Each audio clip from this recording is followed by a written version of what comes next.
देव बोले रुक्मिणीला उठा लवकरी, आज आहे एकादशी पंढरीची वारी, आज आहे एकादशी पंढरीची वारी।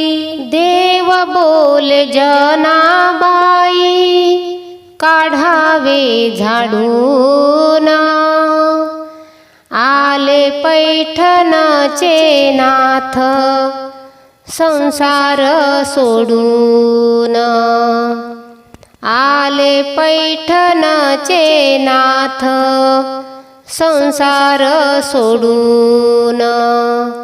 देव बोले जनाबाई काढावे झाडून,